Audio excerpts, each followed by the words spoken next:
Welcome back, everyone. So glad you could join me today. In case the sound is a little weird, I'm in an echoey room and we seem to be over a karaoke bar. If this is your first time watching one of my videos, welcome. You should know that this is only one step of a very long trip to celebrate me quitting my job. We're calling it our YOLO trip, and we're about 75% of the way through. I was asked on my England trip what I was sewing, and the answer is I was sewing on a patch. I've collected patches from each country that we've been in on this trip, and I've got a video on each of them. So that's Belgium, England, Switzerland, Japan, that one was a solo trip, France, and Germany. And I have a video up about every one of these countries. And I have a little bit of room left for Spain and Portugal. And who knows, maybe one will go here for Disney World. But honestly, I can probably only get away with wearing this hat in Disney. That should be 3 or 4 videos from now, so be sure to do the thing so you know every time that I get a new video up.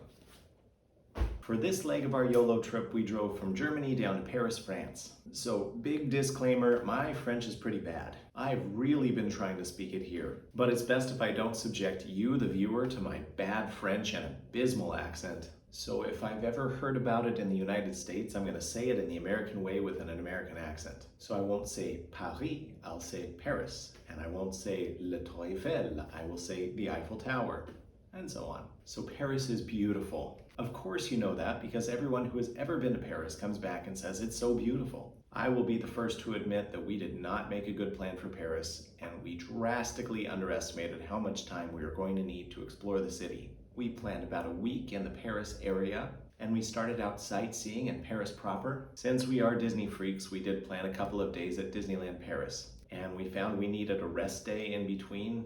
Walking around that much really takes it out of you. So we only spent 2 days in Paris. We spent 1 day resting. We spent 2 days at Disneyland, and then we spent another day resting before we traveled. And if you've never been, let me tell you that 2 days is not nearly enough to see even the highlights of what Paris has to offer. We thought we'd be clever and we booked the Bateau bus for those 2 days. The Bateau bus is a hop-on, hop-off boat transportation along the Seine River to the most frequently requested tourist stops. There are 9 permanent stops, 3 of them I had heard of. There's the Louvre, the Eiffel Tower, and Notre Dame. Then there are 6 more stops that I had never heard of. Jardin des Plantes, Hôtel de Ville, Place de la Concorde, which is actually closer to the Grand Palais and the Petit Palais, Musée d'Orsay, and Bali, and Saint-Germain-des-Prés. It comes by every 25 minutes or so. They have a couple of boats that make the circuit, but I'm not sure if using the Bateau bus was a good idea. I mean, it sounds like a great idea. Seeing some of the main sights and avoiding traffic, sign me up. But we were only seeing the sights near the river, and there are so many things to do away from the river in Paris. On day 1, we just rode to the most popular spots and saw all the sights we could. On day 2, we wanted to spend more time at some of the sites. And the hop-on, hop-off arrangement doesn't really work if you want to spend more time at these sites. And as soon as we started posting pictures of like the Eiffel Tower on Facebook, all of our friends started to give us recommendations on things that we needed to do in Paris.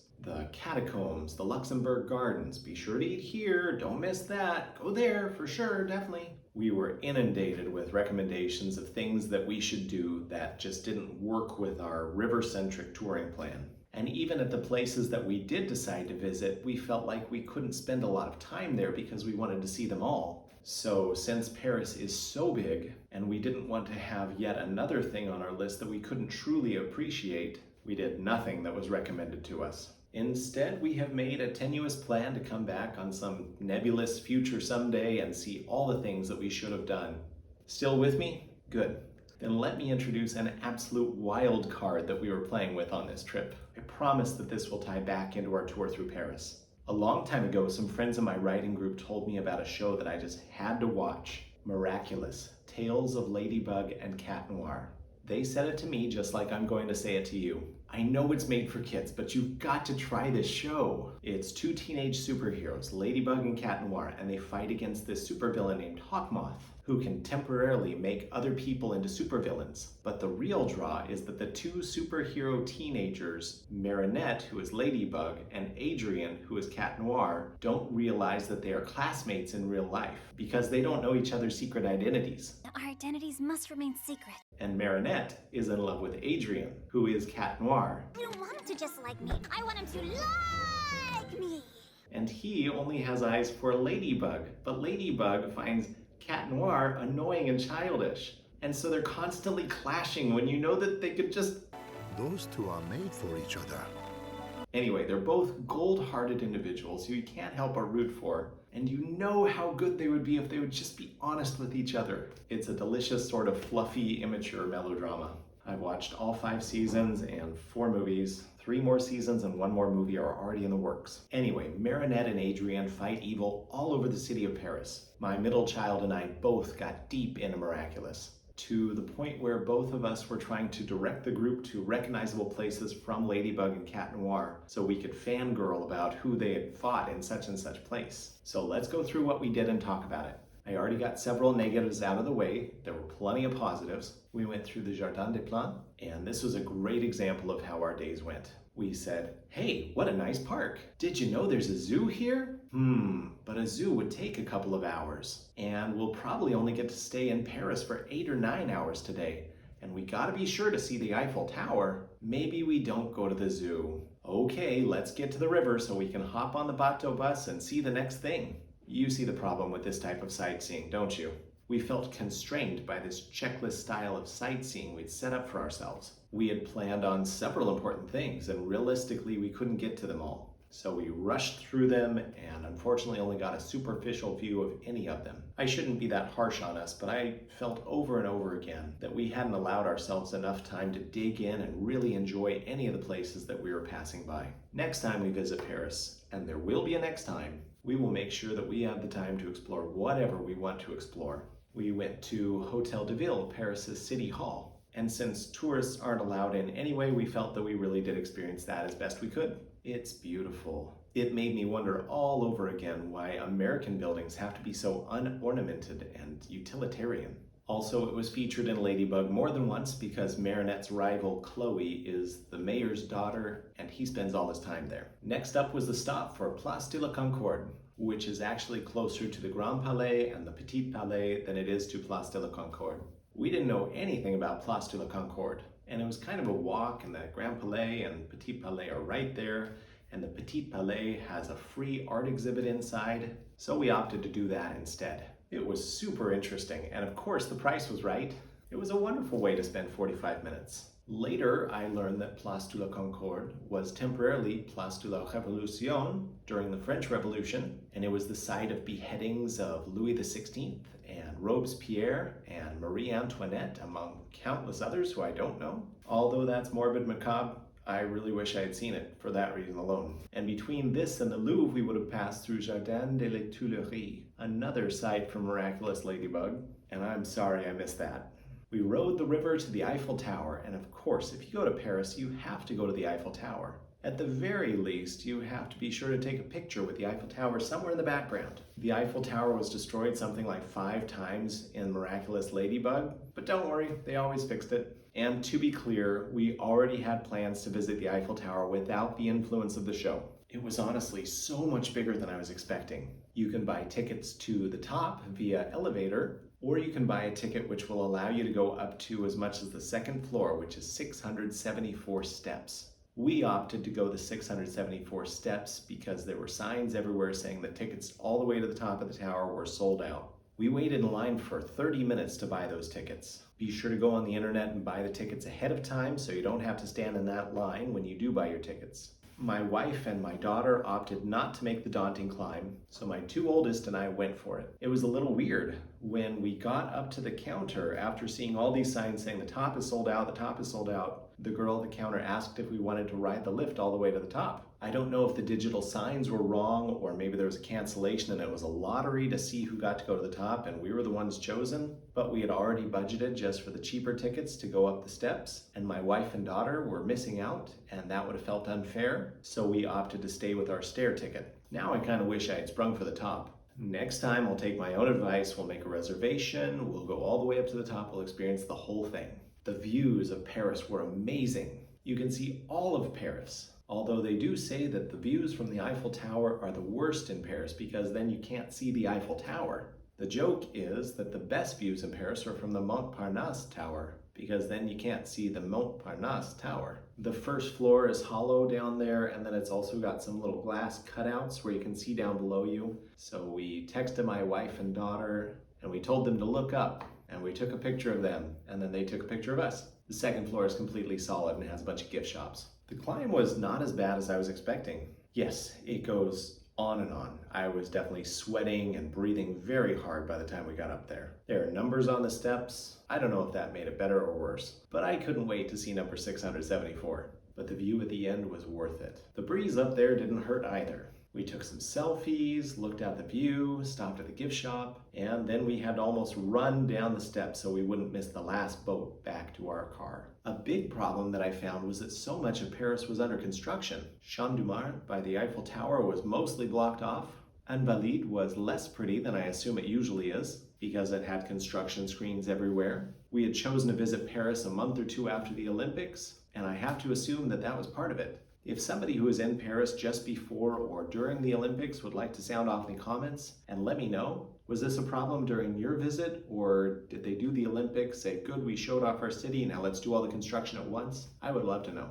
Notre Dame was still under heavy construction. I had honestly forgotten about the 2019 fire, and when I saw it all under construction, I had an oh yeah, duh moment. What can be seen of Notre Dame makes me wish I could see the rest of it. And hopefully I'll be able to on my next visit. Also, word to the wise, there's a crepe seller on the corner right about here. He will rob you blind. Do not buy crepes from him. He overcharged me by like 10 euros, and I didn't want to make a scene, but now I wish I had. But here's a better tip. Right down the street, right about here, there is this little macaron shop. So good. You should go there. The next day, we wanted to hit all the places we'd skipped, but we did have one major exception. Story time!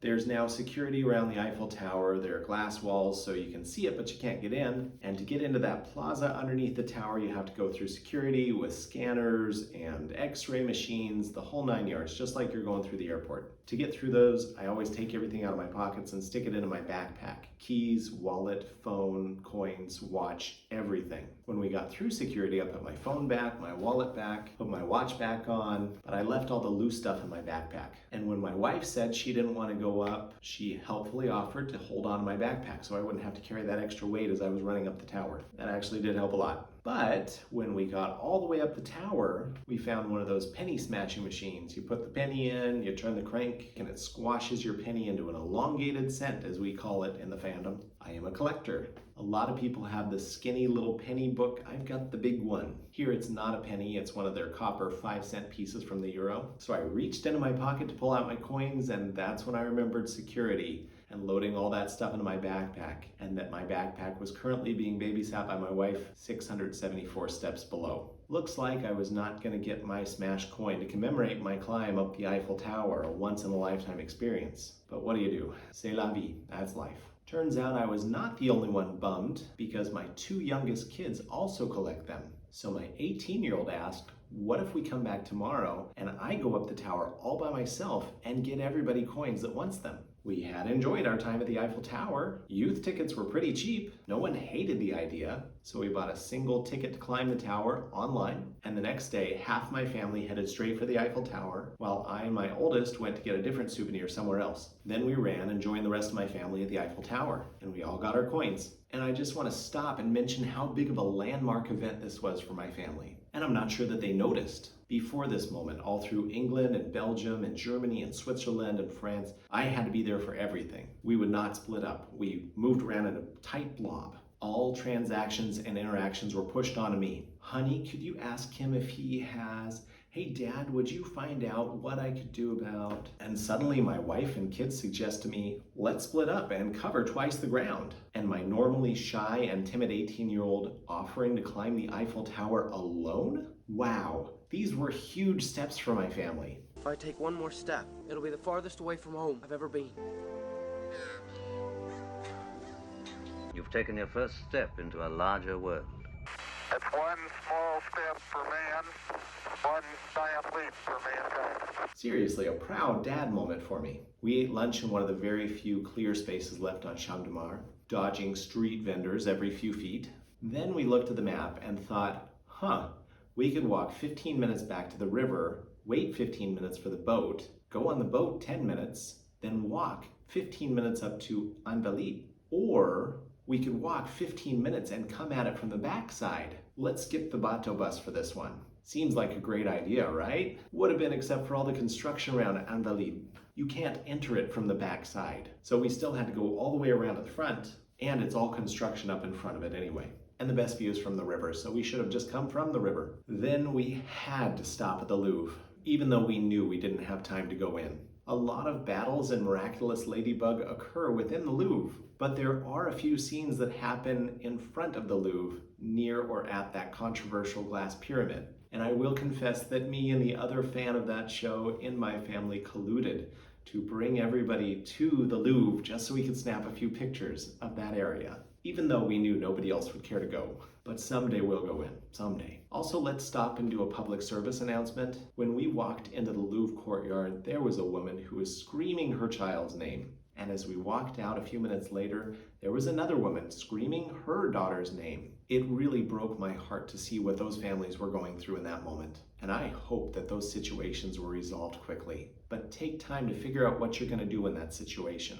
Anytime you're touring a big area, Disneyland, Paris, New York, anywhere, get your kids some method of getting back in contact with you. My daughter has a hip pack that she wears everywhere with a small cell phone inside. We can ping her with the Life 360 app, but they sell tracking devices online like AirTags, a smartwatch, a cell phone of your kid's own. I know some people think, well, that won't happen to me, but just do something to prevent it. A stitch in time, an ounce of prevention, an AirTag in the pocket, just something so you never have to go through that. We continued to each stop on the rest of the Bateau bus tour. We stepped out at each at least long enough to take a picture, though by this time we all needed a rest. And we didn't have the energy for one more tour through a museum or one more hike through a beautiful garden. But we did stop again at Notre Dame. It was so impressive. And there were a bunch of souvenir shops and that macaron shop. It was a little expensive, although for macarons, this was pretty cheap. We bought a dozen that were filled with gelato to eat right there. And we liked those so much that we got a dozen of the normal variety to take home with us.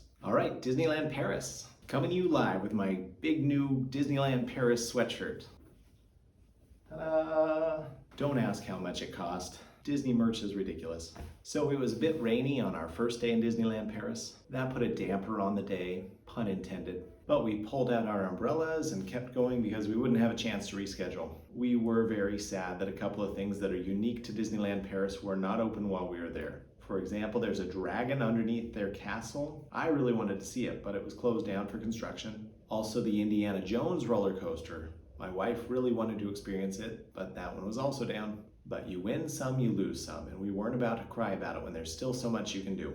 There are two parks at the Disneyland Resort, and so we started at the one that's more like Disneyland or the Magic Kingdom. The entrance is underneath this hotel, and it was really nice to be out of the rain while we were checking in. Also, there's a hallway or an arcade behind the shops on Main Street, at least one side of it. So you can walk back there and access the shops from both sides, but also you can stay out of the weather on bad weather days. Nice. We started with Space Mountain, which is either temporarily or permanently, I don't know, Hyperspace Mountain. Out of the 3 space mountains I've ridden, this was my favorite, and unfortunately I'm forever going to compare the other 2 to this one and find them lacking. This one is a 10. California Space Mountain is a solid 7.5. Florida's version is a distant 3. This one seems a lot faster, but also it's more adventurous. It has inversions or turns that drop you so you feel like you're going upside down for a second, and definitely more drops. We go to Disneyland and Disney World all the time in the States, so there were a lot of things that were familiar to us. It's a Small World is pretty much the same wherever you go, but this one is notable because it has a nod to the United States as they see it. Honestly, I expected military or something to do with America's gun culture. They have PhilharMagic and Autopia and Big Thunder Mountain Railroad. There's Snow White and Casey Jr., which is faster than the one in the United States. There's Buzz Lightyear's Astro Blasters and Dumbo and the Railroad. They still have the Grand Canyon exhibit in the tunnel, but they don't have the Primeval World.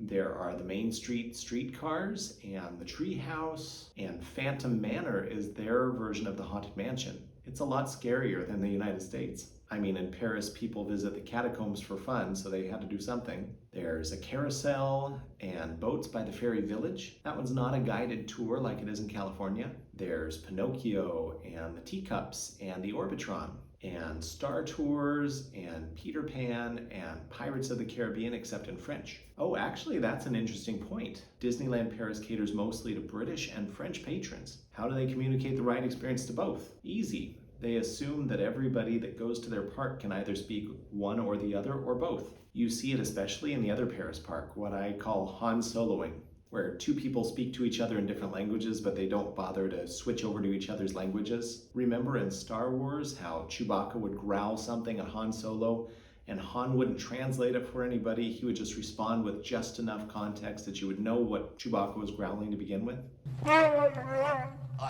A Jedi Knight? That's the way they deal with the language barrier here. Are you ready? Si je suis prêt, c'est à moi que vous parlez. We've got a situation. If you've been on Ratatouille and Epcot, you know exactly what I mean. While there were obviously going to be a few differences in the rides, even the ones we were familiar with, there were only a few attractions that were completely new to us, and most of them were walkthroughs. The Mystery of the Nautilus, the Pirate Galleon, Pirate's Beach, the Monkey Puzzle Tree, Aladdin's Enchanted Passage, and Alice's Curious Labyrinth, which would have had us completely lost if it actually wasn't just a very curvy walkthrough. Their other park is Walt Disney Studios Park, and it's smaller than I would expect from a Disney park. Also, this goes back to the construction issue that I mentioned with Paris. Walt Disney Studios Park is under so much construction that I wonder how much of it I actually experienced. It seems to be mostly closed off with construction walls. There was so much foot traffic in this one little path that was left for guests. It was very difficult to get from one side of the park to the other. Again, if you were here before or during the Olympics, I would love to hear your feedback on this. Was this there at the time, or is this just after the Olympics? In Walt Disney Studios Park, we again saw attractions that were old friends to us. There was a ride that looked like Mater's Junkyard Jamboree. They had Ratatouille, flying carpets, a Toy Story toy soldier, parachute drop exactly like Jumping Jellyfish in California Adventure Park. They had the Tower of Terror, Spider-Man web shooters. Actually, we had a problem with that one. Only 4 people fit in a side, and there's 5 of us, so 4 of my family went in this side, and I went on the other side with 3 people that I didn't know, a mom and her 2 kids. The cart was tilted to the left the whole time, and we could only see a couple of feet of the screen. So I asked the mom, do you speak English? And is this your first ride on this one? And to both of those, she answered yes. So I explained to her that this ride is broken. This is not the way the experience should be. And so after this ride, stick with me, and I will talk to a cast member, explain the ride is broken, and we will all go on the ride again so your kids and you can actually experience this ride. As soon as the ride ended, a cast member grabbed me and stuck me into a line, and I didn't have to say anything. And then I turned around to tell the lady, hey, we got on, and I saw her and her kids walking out the exit, so I felt bad for them. There were lots of new rides too, some big, some small. Crush's roller coaster is short, but it's novel and so much fun. You sit 2 by 2 back to back in a turtle shell seat, which can spin freely on the track, I think. I think it's meant to feel like riding a wave. Very curvy, very fast, has lots of nice slopes and banking, so you never feel like you're gonna fall out like one of those wild mouse rides. I'm looking at you, Europa Park, and your Russian space coaster. It was a lot of fun. Avengers Assemble is the one I showed you before with Captain Marvel and Iron Man. It's very fast. It's a lot like Rock and Roller Coaster in Orlando. There's a story about how you're helping Iron Man and Captain Marvel save the world from space nuke missiles. But from what I can tell, your role is to ride in the roller coaster, which flies through outer space, and its heat signature is the bait that the heat-seeking nuclear missiles are going to follow. Iron Man could have done that with a drone. There's no need to risk the lives of tourists. Billionaires are such jerks. And Cars Road Trip is a tram ride that goes past a few Cars-themed gags, and it ends with a flash flood, which is cool, but it's also the exact same effect you get from the Universal Studios tram ride in California, only this is the only one you get on this trip. Overall, we had a lot of fun in Disneyland Paris. My wife says she'd like to come back for a day or two the next time we come here to Paris. If you have this on your bucket list, like someday I have to go to Disneyland Paris, just know that it's similar enough to the United States parks that you don't need to plan a separate trip just for this. If you want to make this a small part of a much larger trip to go to Paris and see all the cool stuff and then go to Disneyland Paris, more power to you. I'm all for it. But I think it would be a huge waste of your money and time to come all the way from the States to Disneyland Paris and then go home without seeing any of the other beautiful things that are offered here. It's a little too warm for this.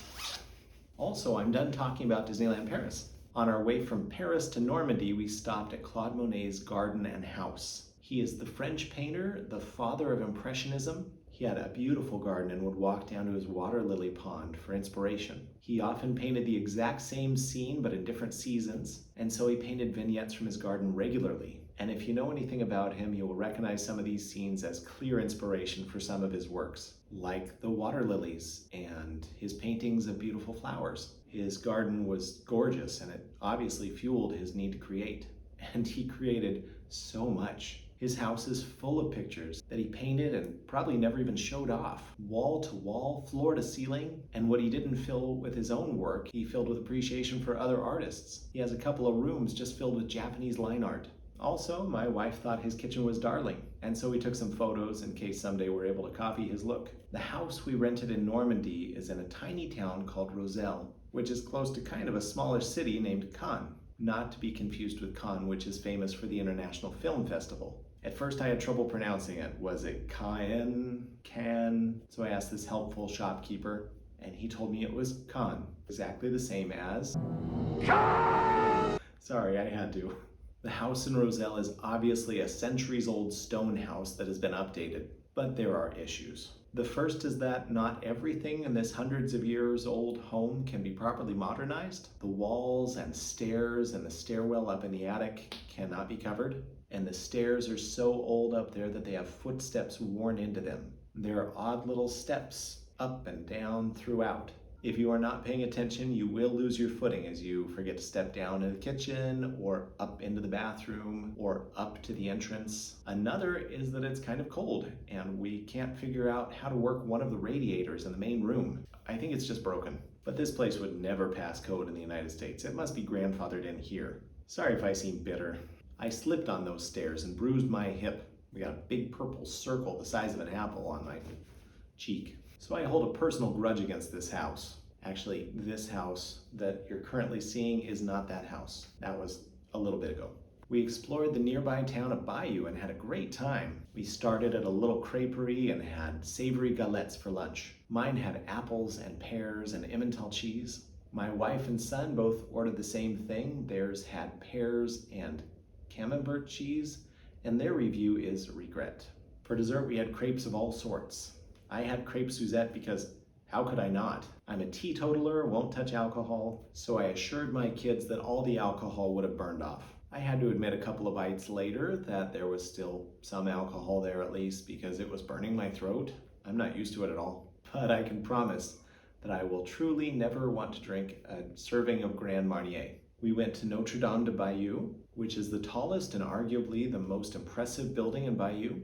It was begun back in the 1100s and added to and rebuilt over the next 900 years. I like this bit on the facade where a creepy little demon is poking out of a strange booth. That is clearly a reference to Doctor Who. Probably the Pandorica episode. Just kidding. Maybe, or maybe not. This church in Bayeux is gorgeous, and we spent time walking around, and my wife admitted that this was her favorite church so far, possibly because there was no construction on the facade. The stained glass is incredible. After we left, I realized I had lost my hat, so I had run back, and I was helped by 2 gift shop workers and a nun. The nun had to leave her duty scrubbing the sanctuary to help me find it, and after we had checked the lost and found, I waved them off and told them I could walk around by myself and search for it, and the nun smiled and said, "Yes, take tour." They were really nice. Once I had it, we went back outside and admired the statues, which covered every bit of this building, including these little alcoves on the back on the flying buttresses. We tried to do our usual spire spotting, where we look around the city and see something tall and interesting and say, let's walk there.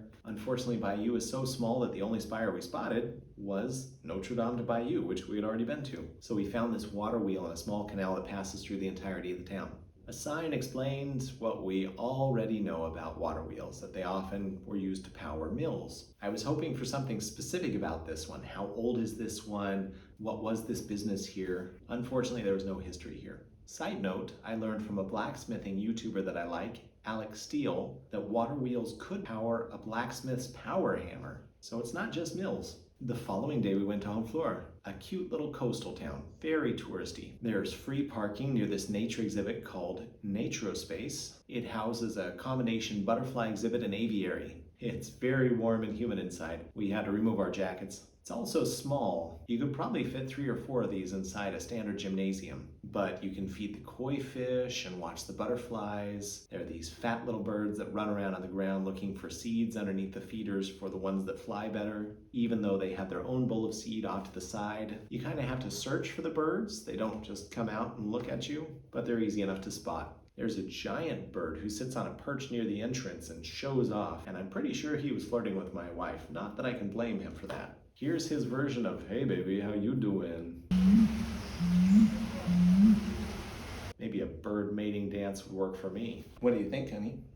Lots of little birds on tree nooks and by feeders. We walked around 3 or 4 times since it's so small and we had paid 10 euros to be in there a piece. But by the end we all felt we had had our money's worth. There's a crumbling lighthouse across from Naturespace with a barrier around it and signs saying rocks could fall at any moment. We walked up a hill to another church, a small one this time, Notre Dame de Grâce, or Our Lady of Grace. Beautiful little church, but not the one this town is famous for. We'll get to that later. The bells in this church are outside and we happened to cross it just as they started ringing.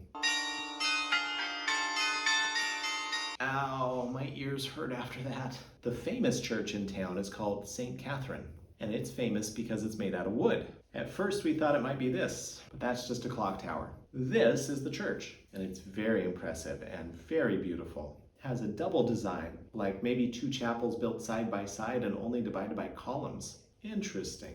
And they were setting up one side of it for a wedding, so we took some pictures and left. The shops across the street from this are typical touristy fare, and one of them caught my wife's eye and the eye of our middle child. It was a fancy caramel shop. They went in and there were barrels of caramels in different flavors, and there were bags and the scale so you could fill your own. They started putting caramels in this little bag, and I poked around and saw the prices. And so I grabbed a bag and I ran it over to my wife and I said, "Look, this is a pre-prepared bag. See, it's 250 grams and it is 20 euros. And she looked me dead in the eye and said, "I don't care." It's true, I've been kind of a penny pincher on this vacation. Every so often you do need to splurge. We definitely spent more than 20 euros on caramel that day. Not sure if it was worth it. We walked around the harbor, which is one of the centers for tourism for Honfleur. We were just in time to see all the carts from the farmer's market close down. That seems to happen a lot to us. France seems to be a morning country, and my family is not full of morning people. Oh well. We stopped at a cute little bakery and had some amazing treats. I had to pull out Google Translate to help us order. I've been reading Harry Potter and the Chamber of Secrets in French to help improve my language skills. If you want to talk about spells and wands and the air of Slytherin, I'm your man. If you want to ask what's inside a pastry, I need Google Translate for that. But so far, all the shopkeepers are really patient with Google Translate. Also, random trivia you might enjoy. In French, Hufflepuff is pouf soufflé. The next day, my wife and daughter needed a rest, so my oldest 2 and I, we went to Caen. We spent the afternoon there and saw everything we could within about a mile of where we parked, which was right next to the castle. That was actually a whole lot to see for a town of 100,000 people. The castle was cool. The entrance made a lot more sense to me than like a moat. You can swim across a moat. You can't swim across elevation. Inside, the castle is under construction. We were very limited in where we were allowed to walk. Only to a restaurant and one of 3 museums on the property. Everything else was shut off. There was this bit of wall, which honestly, I'm not sure if we were allowed to approach or not. Was that barrier just pushed aside by a previous guest? But there was no construction debris there, and there were other guests milling about out there. So we went and took pictures from the wall. Directly across the street from the castle is the Church of St. Pierre, or St. Peter's Church. We didn't get to go in, as sometimes the main entrance is hard to find when the doors are shut, and I didn't want to take the risk of possibly interrupting a service. But you can see that it's quite the structure. My clever wife had once again researched a few things that we could do in Caen, so we went to the Vaugeot neighborhood. It's a large walking street full of shops and cafes. These flags are up because Caen is currently celebrating the 80th anniversary year of the end of World War II. You can find these flags everywhere in Caen, and many bookstores have displays of books about the end of World War II. And just like everywhere we've been in Europe, if you want to find a cool Catholic church, you just have to turn the corner. This one was covered in some kind of netting. No idea why. Is it under construction? Is it falling apart? From far away it looks like it's made of a lighter stone, but up close you can just see that it's netting. And this one I think was the Church of St. John? Maybe? It's hard to tell. We passed by so many of them. We should have checked the map to see where we were in relation to everything else on my wife's list, but we didn't. That would be too easy. Maximum effort. So we found our next destination by spire spotting. We walked to the farthest destination on the list, Abbaye des Hommes, or the Men's Abbey. Super impressive, but we did not get to go in or enter because on Sunday afternoons it is closed. But it was still a beautiful sight from outside. Makes me wonder what it looks like on the inside. And this sculpture in their gardens was very unsettling. No matter which angle you approach this sculpture from, it makes you feel like you're at the wrong angle. Like if you continue walking around it, it'll spread out like the face on a coin if you're looking at it from the wrong angle. And no matter where you walk around, it's always going to look like a weird sideways stretched head at a weird angle. At that point, I checked the map and realized what we had done. And then we walked all the way back to the castle and the Church of Saint-Pierre to Abbaye de la Trinité, which was the women's abbey. It's not as impressive as the men's abbey, and my wife said that was sexist, but we did get to go inside this one. Mostly just the halls. There was no clear self-guided tour. Many of the doors were locked and had signs that said do not enter, so we went through the obviously open areas and then we left. We stopped by the boat harbor here too, which was interesting because it's 9 miles away from the ocean. But we fed some ducks, and then some coots showed up, and then pigeons, and we had soon attracted every bird within 100 yards. We walked into the city to see what else we could find, and wouldn't you know it, another cool church. My kids noticed something weird about it and pointed it out to me, and now I can't unsee it. The front of this church is crooked. This huge post isn't parallel with the door, and the door isn't centered. Not sure how this happened, but another set of tourists came out and looked up and went, so we know it's not just us. We devoted another day to visiting Mont Saint Michel, or the Mountain of St. Michael. This gorgeous city is connected to land only by a thin bridge, but in the past it was separated by this huge swath of quicksand. Every day when the tide comes in, it becomes an island again. Because of its unique geography, it was laid siege to during the 100 Years' War, but the English were never able to take it, and it became an important military position for the French. Nowadays, the low streets are all restaurants and souvenir shops, every single building.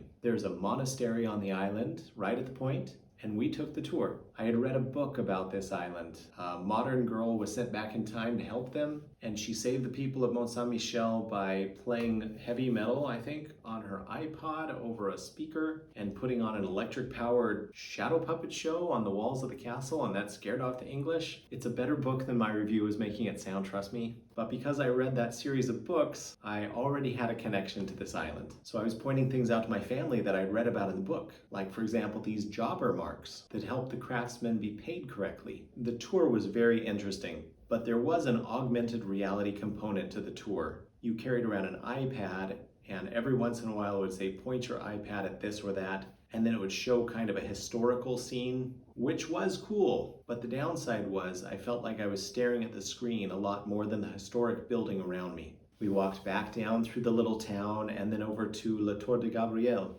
on the side. We sat there and fed the seagulls and watched the tide come in and separate Le Mont from the rest of France. It happened a lot faster than we expected. It was a beautiful place to be, and my wife immediately started researching if it was legal or possible to live there. The answer is yes, if you are born there and you can inherit, or if you're a monk or a nun and get assigned there. So basically no, and we scrapped that idea immediately, but that does go to show that this was my wife's favorite place we had visited in all of Europe so far. We will definitely come back and visit again someday. The following day, all of my kids begged to stay home. Seems we've been overworking them and they all wanted to rest. So my wife and I went out to do the thing that we had planned for the whole family that we felt was incredibly important, but also we felt that the kids would not have gotten as much out of it as we did. Since we're in Normandy and it has been 80 years since D-Day, we went to see historical sites associated with the entrance of the United States of America into World War II in Europe. We started at Pointe-aux, one of the few places where the shell craters have been allowed to remain as a visual reminder of the devastation caused in France by World War II. We learned about the Rangers that landed 40 minutes late and 3 miles away from their target. So their planned stealthy surprise climb up the cliff became a full-on assault and a deadly contested climb up the cliffs. And when they made it to the top, their intel was wrong about the locations of the guns that they were sent to destroy. They had to fight their way through enemy fire, searching for the guns one by one, and destroyed them with thermite grenades. Out of the 225 who began the assault, 152 were wounded and 77 were killed. Only 90 of them were uninjured when reinforcements arrived 2 days later. But from this charge, the Allies were able to establish a foothold in continental Europe. and spread out to liberate towns captured by the Nazis and push all the way through Europe until all the Allies' objectives were accomplished and the war was ended. From there we went to Omaha Beach, dipped our toes in the water, walked along the sand, and hunted down this monument dedicated to all the soldiers of the Allies who fought in World War II. Lastly, we went to the American Cemetery, where 9,369 American soldiers are laid to rest, with either the Cross or the Star of David marking their final resting place. And this statue, meant to honor the fallen, with a line from the Battle Hymn of the Republic etched around its feet. For just a second, as I walked between the gravestones and read their names, I could see the chaos that had taken their lives. And then it was gone, and I was just left with a feeling of sadness. That day was different from our other days. Days leading up to this were full of fun or discovery. This one was not. This one was an important day to learn and honor the heroism of all those who fought to end tyranny in Europe. This day was sobering and left us with a heavy heart and a hope that maybe someday we'll be able to achieve a peace, so no one will ever have to go through the hell of a war again. The following day was scheduled to be a rest day, but since we hadn't taken our children anywhere on our World War II history tour, we took them one more place we had on our list, Les Caramels d'Isigny, or the Caramels of Isigny. This is both a caramel factory and a shop, and for just a few euros, you can take a tour through the process of making caramels and the history of their making caramels. Large windows look down on the workers as they mix and knead and cool and cut and package the caramel. There were strictly worded signs not to film the workers doing their jobs, but they had helpfully put pre-recorded videos above their observational windows. After the tour, we walked across the parking lot and bought, well, more caramel than probably anybody should ever have access to. That was our last day in Roselle in Normandy. We traveled for a day, rested for a day, then traveled for another day, and then we stopped in Carcassonne for lunch and to look around. We had to stop in Carcassonne and do our impression of a meeple standing on a road or farming in a field. This picture of me claiming a city involved a lot of running around because I don't know how to use Photoshop. I already thought the castle was going to be amazing, but it was way more impressive than I expected even after playing the game. We made sure to purchase a couple of expansions at one of the local shops, but unfortunately we couldn't stay very long in Carcassonne. We were in a rush to get down to Barcelona in time to do our shopping before the shops closed for the weekend. I hope you'll join me for that video as well. As they say here in France, à bientôt! Thank you so much for watching.